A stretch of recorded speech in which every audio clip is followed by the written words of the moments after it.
Friends, welcome back to my channel.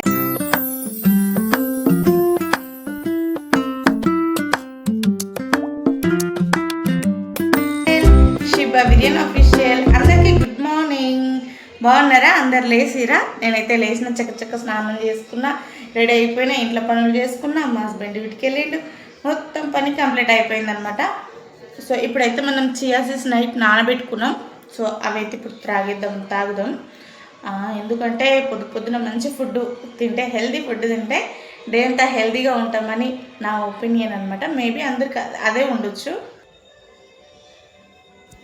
నానబెట్టుకున్న chia seeds తాగితే కూడా ఫేస్లో చాలా గ్లో వస్తుంది, వెయిట్ లాస్ కూడా తొందరగా అవుతారనమాట. ఒక 2-3 months తాగి చూడండి, మీకే మంచి రిజల్ట్ కనిపిస్తుంది అనమాట. నేనైతే స్టార్టింగ్లో కొంచెం ఇబ్బంది పడేదాన్ని తాగాలంటే, ఇప్పుడు రోజు తాగుతుంటే అలవాటు అవుతుంది. కాకపోతే కొంచెం కష్టంగానే ఫీల్ అవుతా, కానీ ఇంకా తాగాలి తప్పదని చెప్పేసి తాగుతా. చియా సీడ్స్ వల్ల చాలా బెనిఫిట్స్ ఉన్నాయి.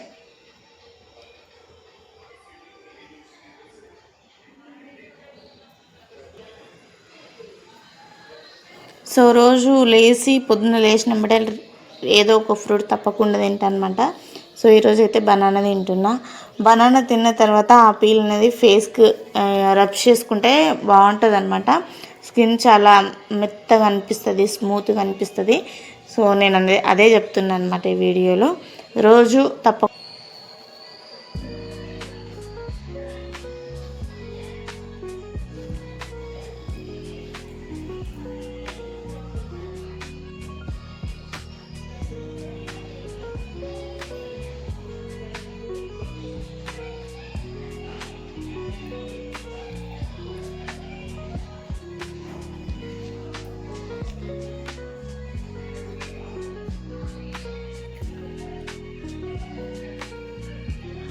చూసారు కదా, నేను పొద్దున్నే లేచి ఏం తింటా, ఏం తాగుతా అనేసి. సో మార్నింగ్ లేచి వర్కౌట్ చేస్తా. ఆ వీడియో కూడా పెడతా. నేను ఏం వర్కౌట్ చేస్తా, ఎలాంటి వర్కౌట్ చేస్తా అంటే, నేను హార్డ్గా ఏం చేయను. నార్మల్గా నాకు వీలైన వర్కౌట్స్ అయితే నేను తప్పకుండా రోజు వర్కౌట్ చేస్తా. జంపింగ్ చేస్తా, స్కిప్పింగ్ చేస్తా. మెయిన్ 100 స్కిప్పింగ్స్ చేస్తా.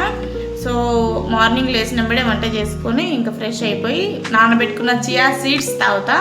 ఒకరోజు చియా సీడ్స్, ఒకరోజు వచ్చేసి బ్లాక్ కాఫీ, ఒకరోజు వచ్చేసి హాట్ వాటర్. అంటే రోజు ఒకటి తాగుతుంటే కూడా మనకు నచ్చదు కదా. సో రోజు ఒకటి 3 daysకి ఒకసారి అట్లా చేంజ్ చేస్తూ ఉంటాను అనమాట. ఇంకొకటి టిఫిన్స్ వచ్చేసి నేను ఇడ్లీ, దోశ, బోండా అవన్నీ ఏమీ తినను. తాగితే రాగి జావా తాగుతా, లేదంటే లేదు, అది కూడా స్కిప్ చేసేస్తా. చియా సీడ్స్ తాగితే, మార్నింగ్ చియా సీడ్స్ తాగితే ఆకలి అస్సలకి కాదు. కాబట్టి ఇంకా నాకు అలవాటు అయిపోయింది. కాబట్టి నేను ఏం తాగను. డైరెక్ట్ లంచ్లో కూడా హెవీగా ఆయిల్గా ఉన్న ఫుడ్ అస్సలకి తీసుకోను. లైట్గా ఆయిల్ ఉన్న ఫుడ్డే తీసుకొని తింటాను అనమాట. డిన్నర్కి వచ్చేసి చపాతి. ఇంకొకటి లంచ్లో వచ్చేసి కూడా నేను రైస్ యాడ్ చేసుకోను. నేను రైస్ కంప్లీట్గా స్కిప్ చేసిన. నేను వెయిట్ లాస్ అయ్యేంత వరకు కంప్లీట్గా నేను రైస్ అనేది స్కిప్ చేసిన. మీ ఇష్టం, మీరు స్కిప్ చేస్తే స్కిప్ చేయొచ్చు, లేదంటే లేదు. నేను వీడియో చేస్తే తప్పకుండా ఇట్లా ఎవరన్నా ఒకరు వస్తారు. నాకు ఇది చాలా ఇదైపోయింది అనమాట.